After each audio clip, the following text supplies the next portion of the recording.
Assalamualaikum warahmatullahi wabarakatuh. Salam budaya rahayu bagi kita semua saudara senusantara. Lusukan kali ini kita akan mendatangi sebuah wahana bermain atau tempat wisata yang terkutuk terletak di Segoro Kidul. Tentunya bagi kalian para penonton video ini yang kelahiran tahun 90-an ke bawah pasti pernah mendatangi lokasi tempat ini. Ini akan menjadi ingatan-ingatan masa lalu kalian, bahkan di saat kalian masih sekolah maupun saat kalian remaja, yang mana kalian pasti sering kopi darat di tempat ini. Tempat ini dulunya sangat ramai sekali, apalagi di saat libur sekolah maupun libur akhir pekan. Namun kini tampak seram dan angker, bahkan sudah mirip hutan belantara.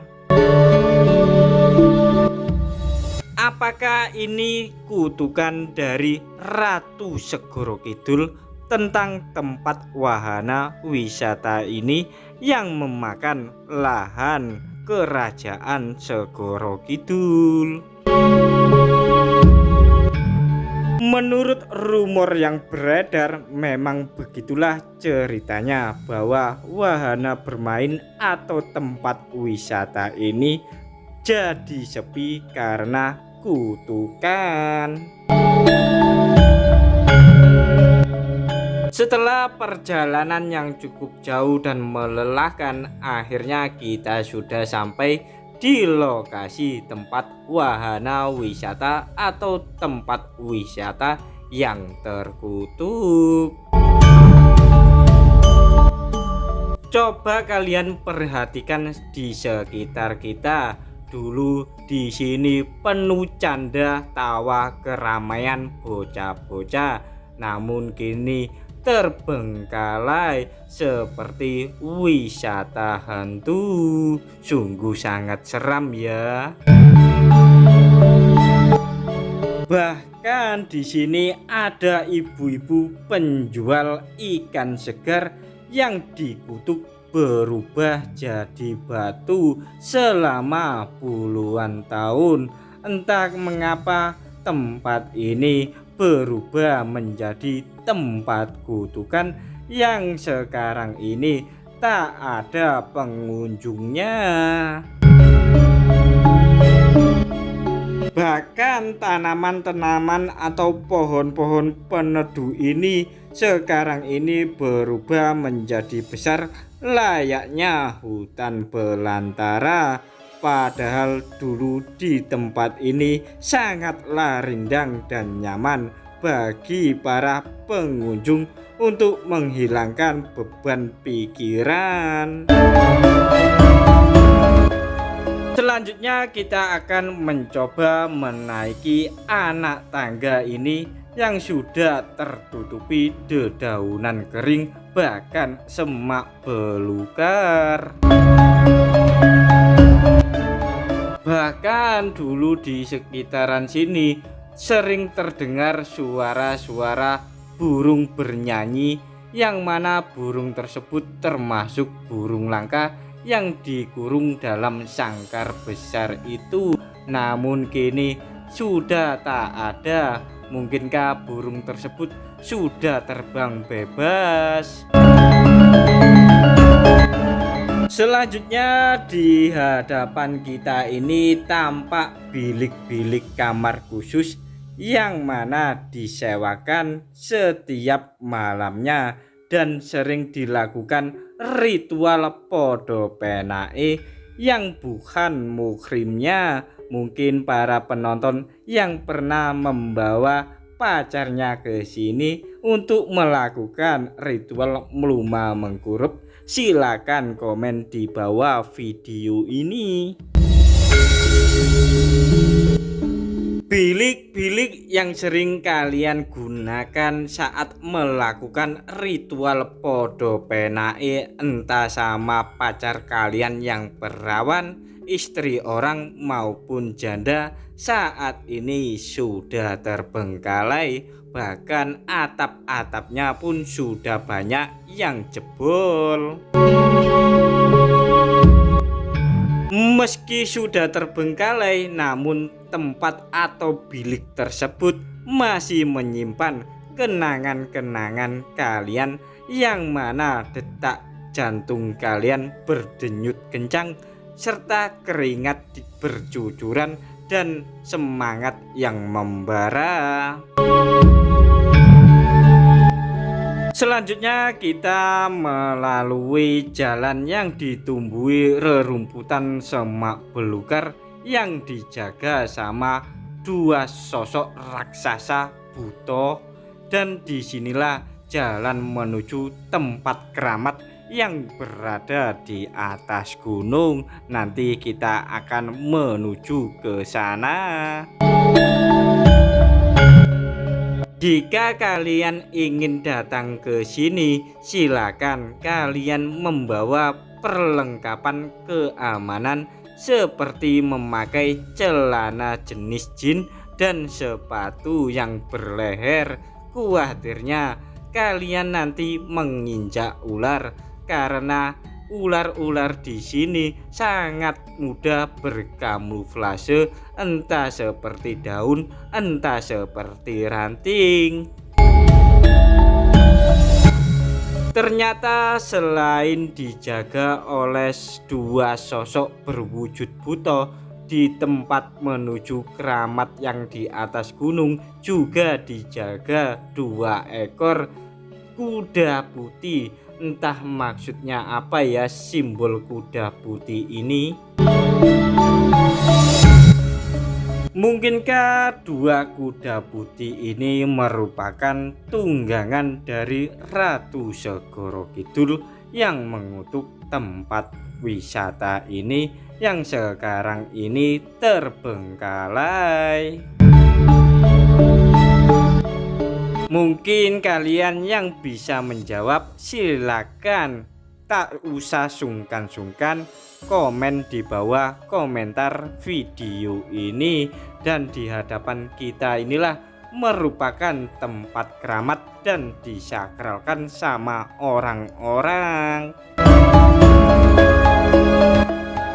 Tak hanya dijaga sama sosok buto dan kuda putih, ternyata di sini juga dijaga oleh singa batu yang umumnya berada di tempat-tempat ibadah orang-orang Konghucu, yang biasanya masyarakat menyebutnya singa batu.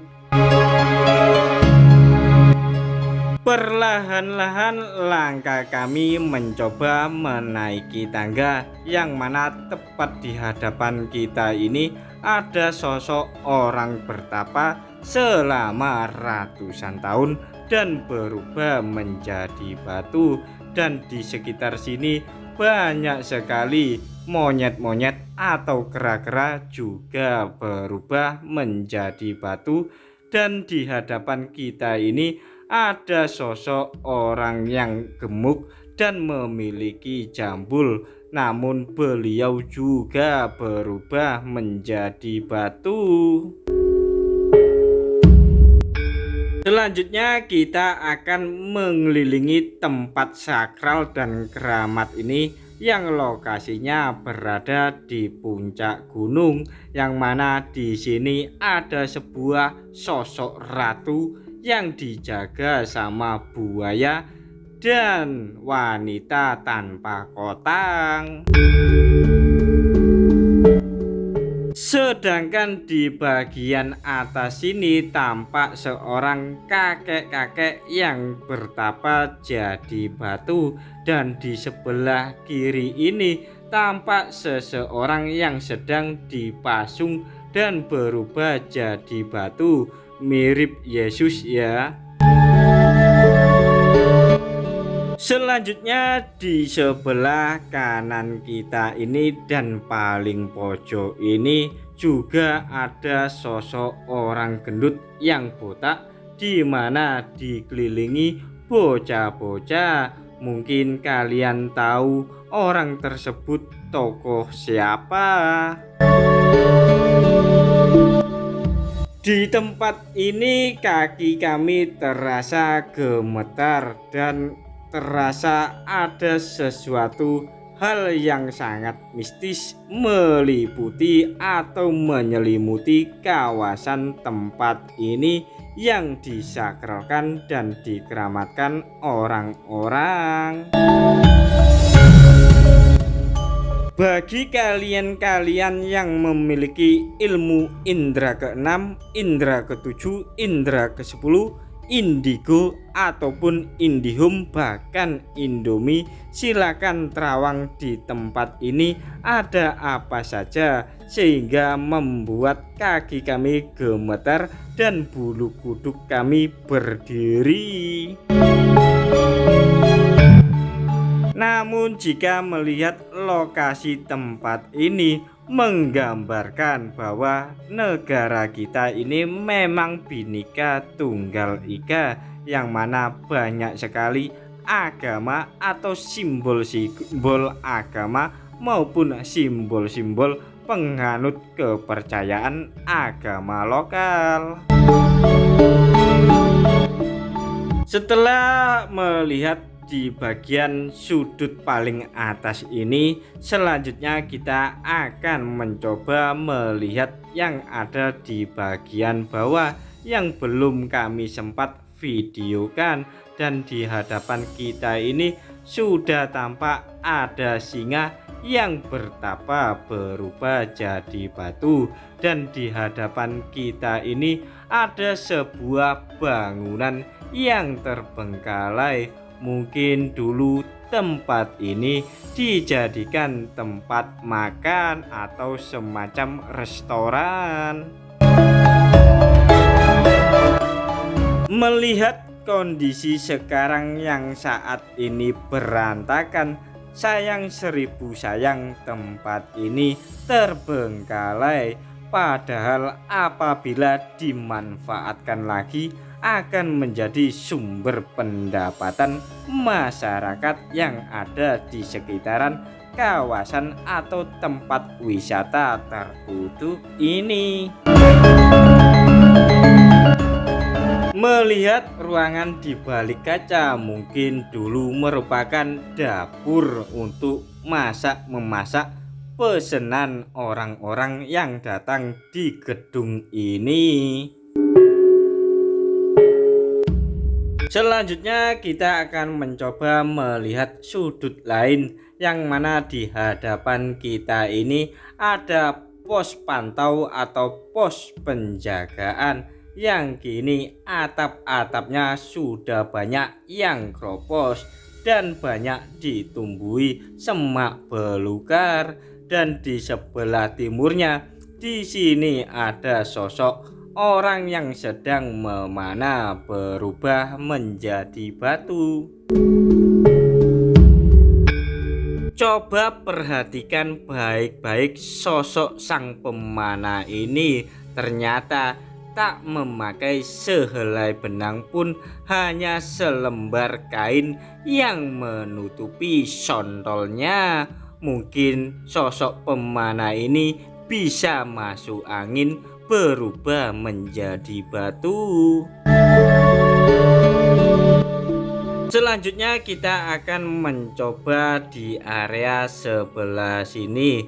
Tampak banyak bilik-bilik, mungkin bekas orang jualan souvenir-souvenir tempat wisata terkutuk ini. Namun sayangnya banyak sekali lapak mereka yang tutup. Tampaknya UMKM di tempat ini tersendat selama puluhan tahun. Entah sampai kapan tempat ini kembali memulihkan keceriaan keluarga kecil maupun keluarga besar dengan penuh gembira. Dan tampak di sepanjang pagar ini banyak sekali monyet-monyet yang sedang mencuri buah-buahan, juga dikutuk jadi batu. Selanjutnya kita akan mencoba bertanya-tanya sama penduduk kampung sini.